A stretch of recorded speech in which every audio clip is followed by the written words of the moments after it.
English learners. Welcome to English Pod. I'm joined here today with Erica. And my name is Marco. And we're going to be looking at an office lesson today. That's right. We've got a lesson about describing somebody who's not such a good employee. Right. So we're going to be talking about how to describe this type of situation and a language for making your point. Yes. So let's look at some vocabulary from the dialogue in Vocabulary Preview. Vocabulary Preview. So 2 words today. The first one is a good fit. A good fit. A good fit. A good fit. So when we're talking about an employee and he's a good fit, it means he's suitable for the job. Yes, he's suitable for the job or for the company. Or for the company, right? So the opposite would be not a good fit. Exactly. The title of today's lesson. Right. And our last word for vocabulary preview, performance. Performance. Performance. Performance. Your performance is... How good or bad you do your job. Right. So you can have good performance or bad performance. Just how well you do your job. Perfect. So now we're ready to listen to our dialogue for the first time. And as always, it's going to be at a normal speed, but you don't have to worry about it. Because we'll come back and explain all the key language. Now we're going to listen as 2 managers discuss the performance of one employee.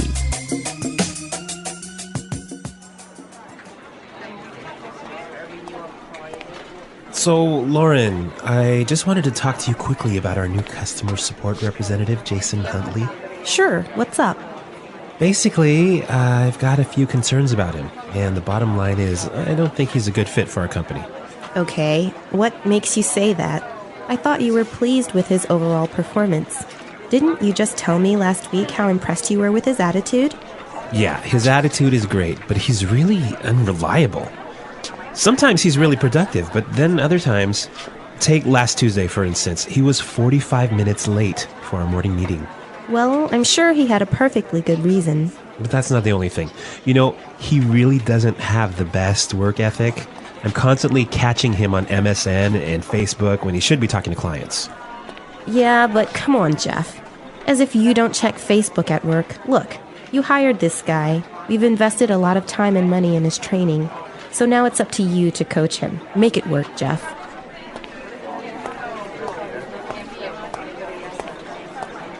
Make it work, Jeff. You would say that, wouldn't you? He is your cousin. What a jerk.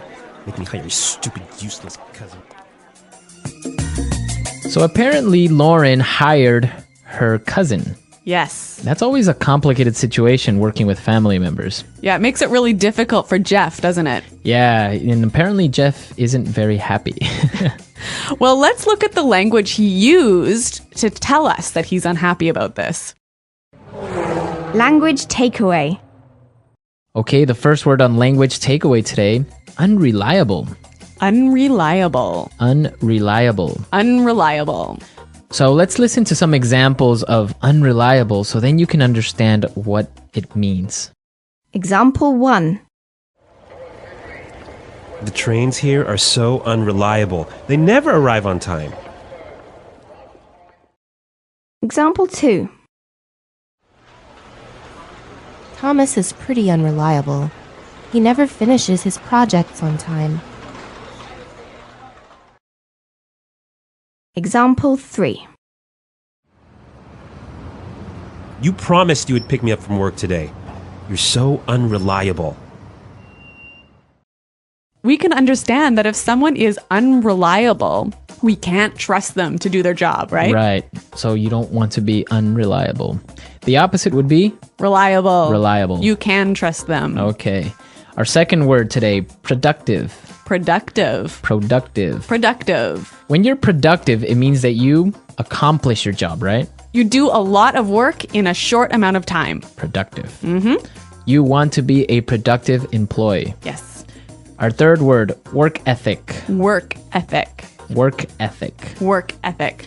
So a person's work ethic is that person's attitude towards work. Yes, if someone has a good work ethic, then they are always hardworking and they come to work early and they finish their jobs on time and they stay and do lots of overtime. So that's a good work ethic. Okay, great. And our last word, coach. Coach. Coach. Coach. When you coach an employee, You train them, right? Yeah, you help that employee out by showing him or her how to do certain tasks. Or how to do their job better. Right. So we've got some great language to describe work performance. Let's listen to our dialogue a second time. This time it'll be a little bit slower so you can understand these words and phrases a little bit more clearly.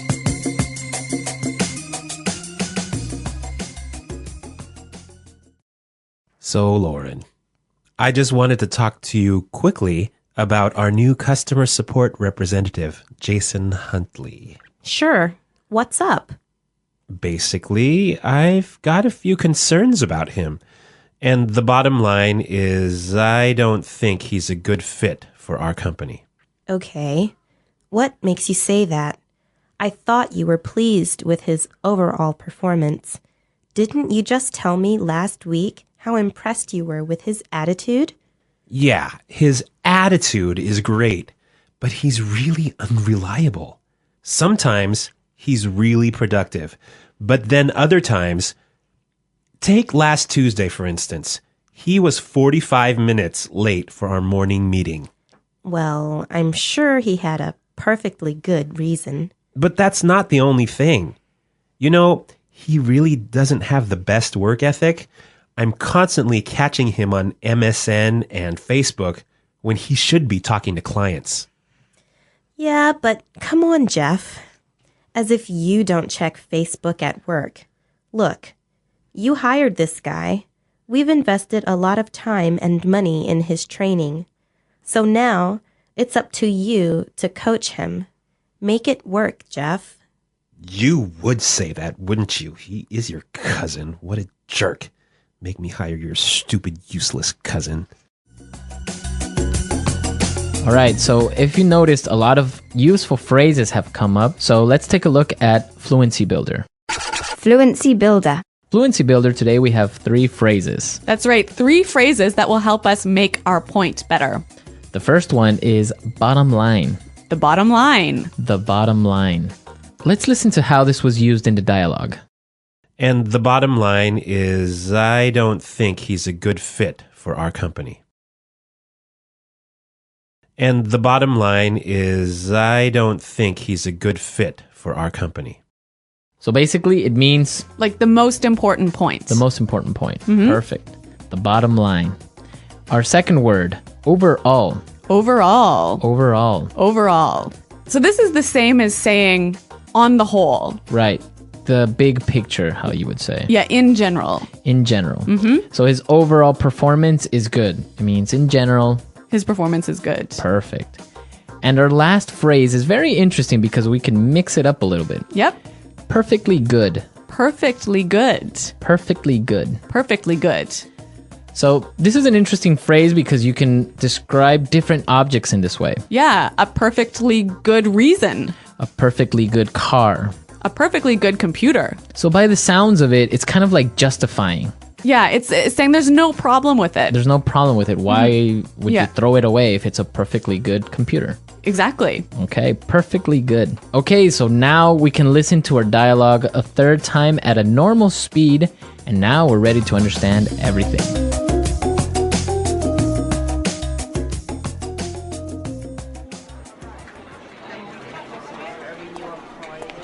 So, Lauren, I just wanted to talk to you quickly about our new customer support representative, Jason Huntley.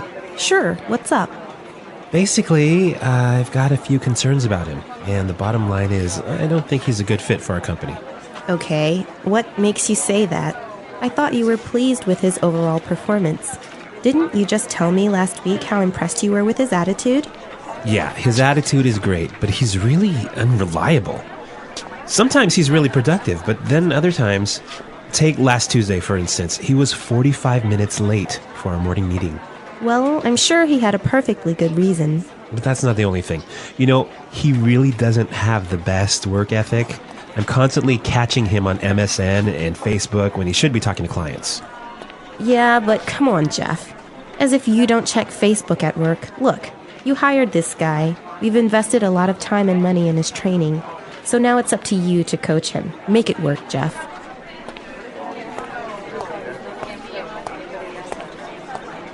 Make it no, Jeff. You would say that, wouldn't you? He is your cousin. What a jerk. Make me hire your stupid, useless cousin. Okay, I hope everyone enjoyed our lesson today.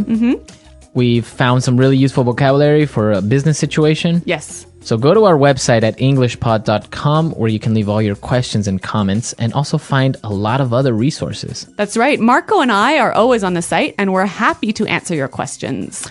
Right, so until then, it's Goodbye. Bye.